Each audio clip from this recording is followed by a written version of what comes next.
The next station is Burj Khalifa, Dubai Mall. अस्सलाम वालेकुम नाज़रीन व मुशाहिदीन, मैं कैसर खरल आपको एक और नई वीडियो में खुश आमदीद कहता हूँ। काफ़ी टाइम के बाद इस तरह से पब्लिक ट्रांसपोर्ट पे ट्रैवल करके डाउनटाउन की तरफ आने का मौका मिला है। जब मैं यहाँ सतवा दुबई में रहा करता था तो मैं अक्सर कभी मेट्रो ट्रेन पे और कभी पैदल बुर्ज खलीफा की तरफ जब मैं आता था तो यहीं से इसी दुबई मॉल मेट्रो स्टेशन से गुजर के जाता था मैं। तो मैं इस वक्त दुबई मॉल बुर्ज खलीफा के मेट्रो स्टेशन पे दुबई मेट्रो स्टेशन से उतर चुका हूँ और अभी हम यहाँ से नीचे जाएंगे। लिफ्ट का इंतज़ार हो रहा है और नीचे जाने के बाद हम जाएंगे आगे डाउनटाउन की तरफ, बुर्ज खलीफा और दुबई मॉल की तरफ। दरअसल मैंने अपने कुछ यूट्यूब से मुताल्लिक़ कुछ सामान की ख़रीदारी करनी थी, तो यहाँ मुझे पता चला कि यहाँ से भी वो मिलता है। मैंने कहा देख लेते हैं। वैसे तो बाहर से भी मिलता है मुनासिब कीमत पे। दुबई मॉल में डेफिनेटली थोड़ा महंगा होगा, लेकिन अगर ज़्यादा फ़र्क नहीं हुआ तो शायद मैं यहाँ से ख़रीद लूँ। तो फ़िलहाल जी हम नीचे पहुँच चुके हैं और यहाँ से हम दुबई मॉल मेट्रो स्टेशन से जाएंगे बड़े खूबसूरत रास्ते का इस्तेमाल करते हुए, जो कि कनेक्ट करता है इस दुबई मॉल बुर्ज खलीफा मेट्रो स्टेशन को दुबई मॉल के साथ। तो ये है जनाब खूबसूरत रास्ता जो कि फुल एयर कंडीशनड है और यहाँ से दुबई मॉल जाने तक दोनों तरफ इंतहाई खूबसूरत और बुलंद वाला इमारतें आपको दिखाई देती रहती हैं। एयर कंडीशन तो है ही है।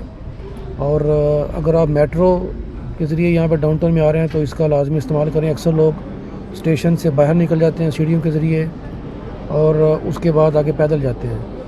तो फ़िलहाल तो मौसम सरमा में तो चलें शायद चल जाते हैं, लेकिन गर्मी में आपका बुरा हाल हो जाएगा। तो जनाब मैं दुबई मॉल में पहुंच चुका हूं और जैसे ही आप ये दुबई मॉल मेट्रो स्टेशन वाला जो रास्ता है उससे बाहर निकलते हैं तो आपके सामने इस तरह का देखिए ये मेट्रो स्टेशन वाला रास्ता है और ये मेन जगह जहां पे आप जाके दुबई मॉल में एंटर होते हैं। तो ये खूबसूरत छत तो आपको ऊपर नज़र आ रही है थोड़ी सादा ही लेकिन खूबसूरत है। तो यहाँ पे शराब डीजी और कुछ और इस तरह के स्टोर हैं, उनमें मैं जाऊँगा और जाके देखूँगा। अगर मेरे मतलब की चीज़ मुझे मिल गई तो आपको दिखाऊँगा मैं। ये तो यहाँ पे कुछ और अपनी मसरूफियत करेंगे जी। तो नाज़रीन वही हुआ जिसकी उम्मीद थी कि यहाँ पे जो मुझे चाहिए थी चीज़ें उनकी जो कीमतें हैं वो तकरीबन 1.5 गुना है। दुबई मॉल बनाने वालों ने दुबई मॉल की बिल्डिंग की कीमत और मिस्त्रियों की दिहाड़ियाँ भी लगता है वो हमसे पूरी करनी थी।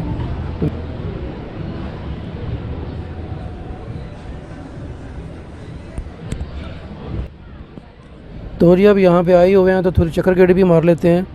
मैं इस वक्त दुबई मॉल में एप्पल स्टोर की बालकनी में खड़ा हुआ हूँ। यहाँ से बुर्ज खलीफा और पूरे एरिए का जो मंज़र है, सामने सूक और ये एड्रेस होटल वगैरह और ये फाउंटेन का जितना भी एरिया है उसका यहाँ से जो नज़ारा है बहुत ही खूबसूरत होता है, क्योंकि थोड़ा आप हाइट पे होते हैं तो आपको पूरा एरिया वाज़े नज़र आता है। तो आप नीचे देख सकते हैं रश थोड़ा कम है इस वक्त और बड़ी अच्छी बात है। ज़्यादा रश में आप यहाँ पर इंजॉय ही नहीं करते। तो ये देखें ये है ये एप्पल स्टोर, उसकी बालकनी बैठने के लिए अच्छी जगह बनी हुई है, बहुत प्यारी साफ़ सुथरी जगह है। अक्सर मैं यहाँ पे आता हूँ अगर मैं यहाँ पे दुबई मॉल में आया हुआ हूँ। तो आप भी अगर आएँ तो यहाँ पे गेड़ा ज़रूर मारें, ये बड़ी प्यारी जगह है। यहाँ से आपको बाहर का भी बहुत अच्छा मिलेगा। तो ये देखिए सामने सूख की तरफ जो रास्ता जा रहा है वो भी बड़ा खूबसूरत है और नीला नीला पानी, साफ़ सुथरी खूबसूरत बिल्डिंग्स। तो काफ़ी टाइम के बाद यहाँ पर हमें बड़ा अच्छा लगा है और बाकी जो चीज़ें मुझे चाहिए थी मुझे वो बाहर से मिल जाएंगी, मैं ख़रीद लूँगा। कुछ चीज़ें ख़रीद भी चुका हूँ ऑलरेडी। अगले कुछ दिनों में उनकी अनबॉक्सिंग करेंगे, उसके बाद उनका आगे इस्तेमाल करना शुरू करेंगे अपनी वीडियोग्राफी के लिए। तो वो सब देखने के लिए आप जुड़े रहिए चैनल के साथ और मिलता हूँ आपसे मैं इंशाल्लाह नेक्स्ट वीडियो में। अल्लाह हाफिज़।